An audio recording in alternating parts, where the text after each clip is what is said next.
Water is back in the news, but it's not for all the rain we've been having. It's about the Cleveland Water Department and revelations that explain a bit more of all of the issues they had with their billing problems several years ago. Welcome to the Opinion Show, where we get together with members of the editorial board of the Plain Dealer and the Northeast Ohio Media Group for a discussion about issues of the day.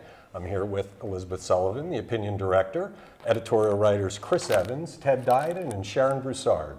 Sharon, you know more about this than anybody, so could you bring us up to date about what's happening with the Cleveland Water Department? Well, I don't know as much as the reporter, but I know what the reporter, Layla Tassi, wrote about it. And basically, she had a really good story about how the Los Angeles Water Department is suing PricewaterhouseCoopers, which was supposed to run their billing system, but totally botched it to the point that they're suing over it. What's interesting in the lawsuit, it says that they claim that Pricewaterhouse misrepresented their success here in Cleveland and claimed that they had a, fantastic billing system here and we were all very pleased with it. And at the same time they were making that pitch to LA, they were 4 months into the debacle here in Cleveland where people were complaining that they were either overbilled or underbilled or not billed at all. And the whole system was, everybody was yelling and screaming about the water division. So that's basically their contention, that they were misled, that they misrepresented even the expertise of the staff and how much they knew about, putting together this system, and they were led down this path to destruction. what was striking about this, just to remind people, I'd never seen the level of angst and anger that we saw for a couple of years back 7-8 years ago with the Cleveland Water Division. We had people call us either enraged or in tears because they could not get anybody at the city to deal with them on ridiculous bills of thousands and thousands of dollars. And we did at the Plain Dealer a lot of reporting on this. I mean, we had several reporters who were dedicated to it, mainly full-time, and the city kept not answering it and not fixing it. We never knew of this contract. Right. I mean, they had spent all this money, and we never heard of this. The only way we learned about this is because of the lawsuit in Los Angeles. And what kind of struck me was that they could have used this to explain those problems back then, admitted that this contractor had done a poor job and they had to fix it, and instead they stayed mute and let people just simmer. Yeah, but I think maybe part of the problem was that they had signed off on all the work that this company had done. And it's interesting to note that they didn't start out with this company, they started out with Bearing Point, and for some reason that contract went awry and it was awarded to PricewaterhouseCoopers. But basically it seems like the city did not do its, yeah, you're right. The city did not do its due diligence in keeping on track on top of how they were supposed to do the work and whether or not it was being done. And what's interesting, oh, sorry. Well, I was just going to say what's shocking is how much this, as Chris was saying, has undercut the credibility and the viability of the Cleveland Water Department, which on the technical side is really one of the more outstanding water departments probably in the country. And they have invested all this money in upgrading plant, and yet this billing problem cost them tens of millions of dollars, not just in, to fix it, which they had to hire a whole outside group to come in and meticulously undo everything that was done, but also to, the receivables just ballooned, and they've lost Westlake. Westlake doesn't want to be part of this, and I'm sure this is one of the drivers of that a lot of the customers there are angry. So, they couldn't articulate what was happening because they themselves apparently were so incompetent about their due diligence on this contract. Right. Which is surprising because we're going back 10, 12 years now, but when they did upgrade the water plants, where they spent $500 million to modernize, they did understand it. They technologically, they were way ahead. We would have a lot of protection that Toledo didn't have if we were to have an algal bloom here because of the redundancy and the way they can shift water between the plants. But so they're producing a good product. They've laid in a system for the future. But when it came to dealing with people, it was a complete and utter failure. Right. Well, I have to take a bit of issue with saying that on the technical side, they're one of the best. I mean, they lose almost half the amount of water that they take in from the lake through bad pipes and leakage and all kinds of things. I mean, 40% of the amount of water they bring in goes right back into the sewer system or somewhere and out. That's billions and billions of gallons of water. I would argue this is one of the reasons that, you know, this undercut that effort to address that, because they came up with a very innovative plan of tying future contracts to an you know, assurance that they would come in and fix pipes.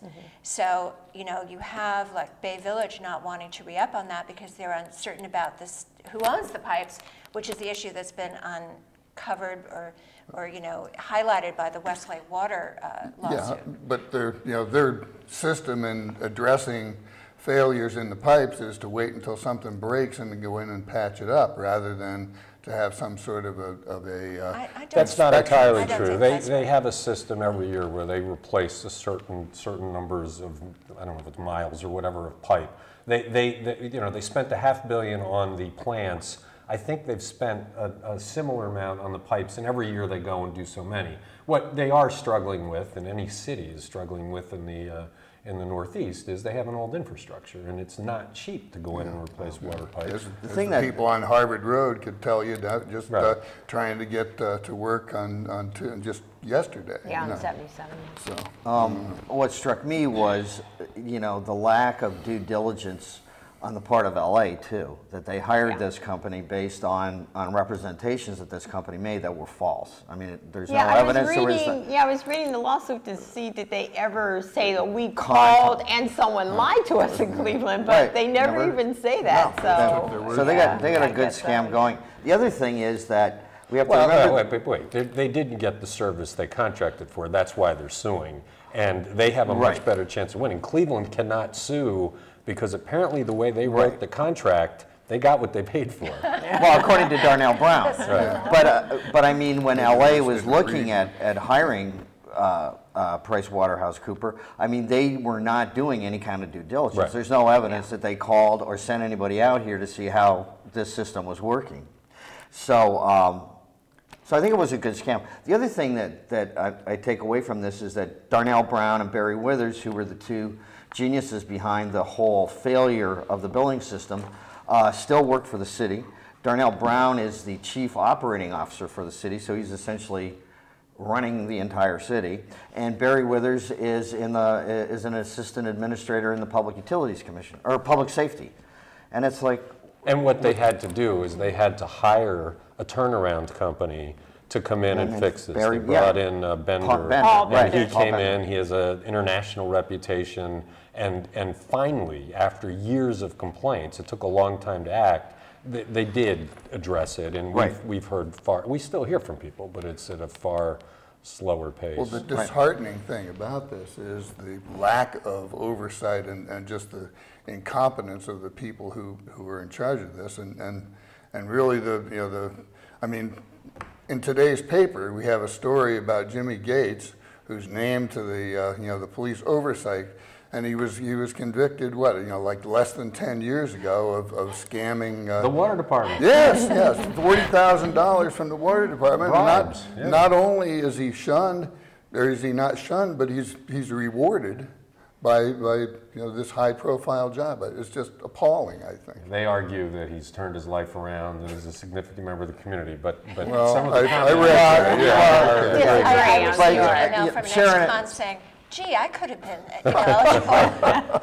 But Sharon and I were talking about this, and we were thinking, I mean, if you're going to appoint somebody who had experience with the criminal justice system, Mansfield Frazier would have been a much better choice. Because here's a guy who really has turned his life around and has become a real force of revitalization in the Huff neighborhood. And he's a big water customer with Chateau Huff. I mean, Huff, Chateau Huff, he's got wine, he's getting into, micro and I wouldn't have a problem with a felon on such a commission, because I think that, people who have transgressed against the law maybe have a lot to tell us about how the law should work. But that person should not have anything to do with the water department, considering how tone deaf that seems, that you would put somebody on such a high profile. But his crime did involve a crime against the city. I mean, he was involved in bribes involving the city, and so having the city appoint him to a committee does seem not once but twice. Right. Yeah. I totally agree. Well, I mean, do we have absolutely no remedy? Is that That's the conclusion? The way it's been described, and Layla talked to a lot of people, is because the city kept signing off saying you did what we asked you to do, it would be very hard to go into court and say they didn't live up to the terms of the contract. I mean, Darnell Brown's statement to Layla was kind of shocking. It was. That we didn't get good service, we didn't get good weren't work happy. from them, But but we got what we contracted for. Right. And then everybody started trying to point fingers at each other as to who did it. At one point, they were pointing fingers at Julius Chach, the Florida yeah. Water Commissioner. And he came back and said, "What are you talking about? It had nothing to do with that contract other than saying we needed one." Right. He's the Yeah. expert at going like this Yeah. anyway. Yeah, but he so. really Well, wasn't but he there when said they he did had it. they had drafted it and implemented it after he left. So, Well, you know.